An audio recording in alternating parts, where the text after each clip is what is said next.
السلام عليكم ورحمة الله وبركاته. أهلا بكم في قناة محمد عبد الحميد. النهارده إن شاء الله هنتكلم عن موضوع المواني البحرية، وإزاي المواني البحرية بتختلف عن أي منشأة صناعية، وإزاي المواني البحرية عشان تواكب التطوير والتحديث اللي بيطلب منها لازم تقوم ببعض المتطلبات. وهنتكلم كمان إيه هي المعوقات اللي بتعوق أي خط ملاحي يدخل أي ميناء، وإزاي الخطوط الملاحية عشان تختار ميناء معين بتقوم بمجموعة من الدراسات والإجراءات. يعني نقدر نقول ان قرار الخط الملاحي دخول ميناء معين هو قرار تجاري بيبدا يحسبه ازاي، او هو بيختار انهي ميناء يخشها، يختار ميناء الف او ميناء ب. هنبدا نتكلم ايه هي كل دي، ايه هي مشاكل المواني، ايه هي متطلبات ورغبات الخطوط الملاحيه لدخول اي ميناء. ان شاء الله حلقه تتسم بالربط بين الواقع العملي والدراسات الاكاديميه.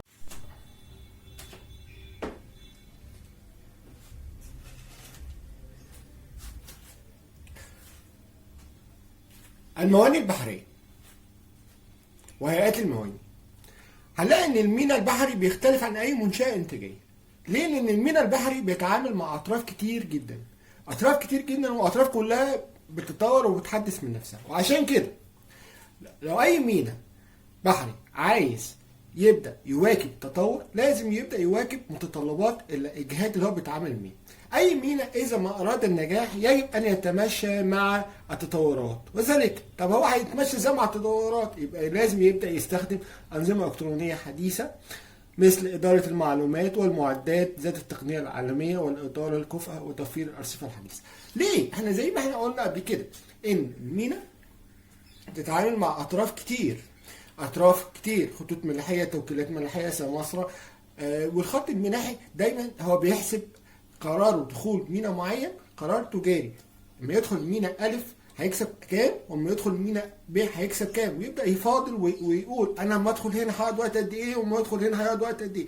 وبالنسبه للخط الملاحي الوقت اللي هو بيقعده جوه الميناء ده وقت تكلفته عليه كتيره، فهو بيحاول يقلل، وبالتالي هو بيبدا يدور على المواني الحديثه اللي بتستخدم تكنولوجيا متطوره اللي هي بتبدا توفر له طلباته واحتياجاته. عشان كده هو بيبدا ينتقي المواني. وبالتالي الميناء عشان هو اذا ما اراد ان هو يبدا يواكب التطورات دي ويبقى ميناء عصري، ميناء كبير عنده شغل كتير، لازم يبدا يواكب متطلبات رغبات الخطوط الملاحيه.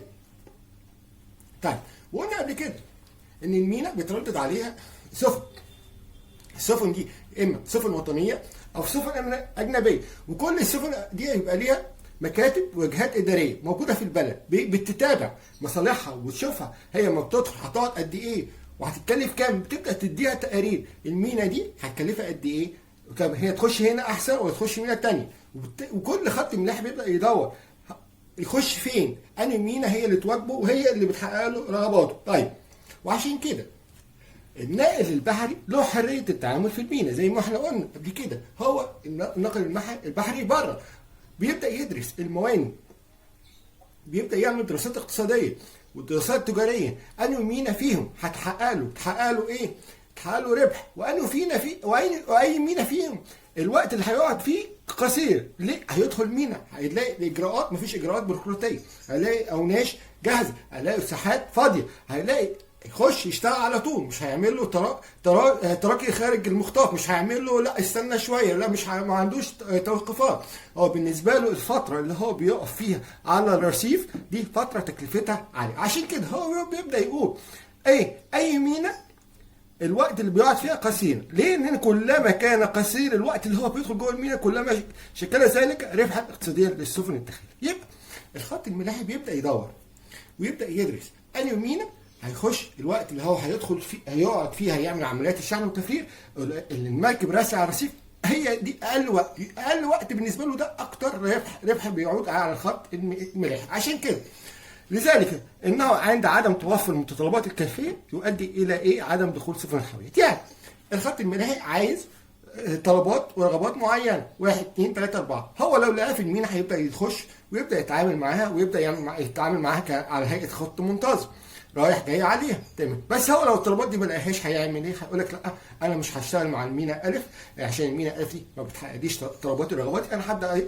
اشوف مينا ثانيه بتحقق لي طلباتي ورغباتي، ويبدا يروح يشتغل معاها. نرجع تاني نقول اي مينا عايزه تبقى مينا شغاله، عندها شغل كتير، في خطوط منتظمه، خطوط ملحيه شغاله معاها بانتظام، في شغل، يبقى في ايراد، في ارباح. طيب نيجي نقول ان الخطوط الملحيه عشان تدخل مينا معين لازم يكون عندها، لازم تتطلب في المينا دي خصائص ومواصفات معينه. طيب عايزين نقوله ايه هي المعوقات اللي بتعوق السفن عند دخول المينا؟ ايه هي المعوقات والمشاكل اللي بتقابل الخط الملاحي اللي بتخليه ما يدخلش مينا معينه؟ هنبدا نقول اول حاجه ضعف امكانيات المينا. يعني ايه يقول لك المينا ضعيفه؟ يعني ايه ما عندهاش ارصفه انتظار لحين اعمال السفن. يعني هنخش يقول لك المينا فيهاش رصيف واحد. طيب لو في مركبين، مركب تخش ومركب تستنى ومركب تخش. طب احنا قايلين احنا بالنسبه للخط الملاحي انت الوقت الانتظار ده بالنسبه له ده خساره، فهو مش عايز يقف، عايز يخش يفرغ حمولته ويمشي على طول. يبقى بالنسبه له لو المينا امكانياتها ضعيفه، الارصفه اللي عندها صغيره، وبالنسبه له دي مينا مش كويسه، وبالتالي هو مش هيحب يخش فيها لان هو بيخسر. في حد بيحب يخسر؟ محدش بيحب، وبالتالي هو مش هيفضل ان هو يخش المينا دي. امكانياتها ضعيفه، ما عندهاش اوناش كتير، عنده ونش او ونشين، ونش متهالك، مفيش اوناش حديث، وبالتالي معدلات الشحن والتفريغ بتاعته هتبقى ضعيفه، وبالتالي الخط الملاحي هيقول لك المينا دي امكانياتها ضعيفه، انا مش عايز اخشها. طيب الحاجه الثانيه المعوقات اللي بتقابل السفن او الخطوط الملحيه، الاجراءات البروقيه لتشغيل السفينه. يعني ايه اجراءات بروقيه؟ المركب عشان تيجي تخش المينا بيبدا مجموعه من التصاريح والاجراءات والحجر الطبي والحجر ومش عارف ايه، ويروح ويسوي ويعمل واجراء، مجموعه اجراءات ورقيات، بيبدا المركب واقفه مستنيه تخلص الاجراءات. كل دي اجراءات بروقيه برضه بتعمل ايه؟ بتزود الوقت اللي هو الخط الملاحي او المركب واقفه بره ما فرغتش، وبالتالي برضه دي بالنسبه له خساره. هو برضه بيحاول يهرب من ان هو يقف وفترات انتظاره، وبالتالي بالنسبه له دي بتعتبر معوق برضه تعوق. ثالث حاجه اللوائح التي تضعها بعض المواني. يعني ايه؟ في بعض المواني بتقول لك انا بشتغل في توقيتات عمل فترات معينه. يعني ايه انا ما بشتغلش بعد الغروب؟ انا ما بشتغلش في العطلات الرسميه، انا ما بشتغلش في اوقات معينه، في عندي توقفات، في كمان ساعات توقفات هي غصب عن المينا. يعني ايه؟ يقول لك ان في الشتاء جامد والجو هواء وما اقدرش افرغ، لا ان في نوه، في كل دي في بعض اجراءات بتاخدها المواني دي. الاجراءات دي بتعتبر معوقات بتخلي المينا بتفكر تدخل، تخلي السفينه تفكر تدخل مينا ولا لا. دي معظم الاجراءات اللي هي ضعف الامكانيات. المينا ضعيفه امكانياتها، ما عندهاش ارصفه، ما عندهاش معدات كويسه، ما عندهاش ساحات، ما عندهاش. طيب اجراءات بيروقراطيه، عندها بعض الاجراءات، لا المركب ما تخش لما تستوفي 1 و2 و3 و4 و5 و6. طيب هو الخط الملاحي هيصبر نخلي المركب واقفه بره كل ده؟ ما بالنسبه له دي خساره. اجراء عندها توقيتات، عندها لوائح كتير، ما تشتغلش المراكب ايام العطلات، ما تشتغلش في الضلمه، ما تشتغلش في النوه، ما كل ده بالنسبه للمركب دي عباره عن معوقات. طيب ننتقل للنقطة الأخيرة، الخطوط الملاحية عايزة إيه من المينا؟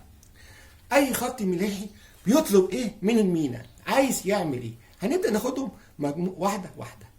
زي ما احنا شايفين مجموعة طلبات كتير الخط الملاحي عايزها في أي مينا بيخشها عشان يعمل إيه؟ عشان يبدأ يتعاقد مع المينا ويبدأ يشتغل معاها كخط منتظم، ويبدأ يقول لا دي المينا بتاعتي أنا هشتغل معاها بنظام منتظم، هفضل رايح جاي عليها، وبالتالي المينا هتعمل تزود ايراد وتكسب. وده اي منشاه هدفها ان هي تشتغل، وبالتالي هتبدا تدور الخط الملاحي عايز ايه. فدي مجموعه طلبات الخطوط الملاحيه من اي مينا. عايز ايه؟ عايز جوده الخدمات المقدمه. اول حاجه جوده الخدمات المقدمه. يعني ايه؟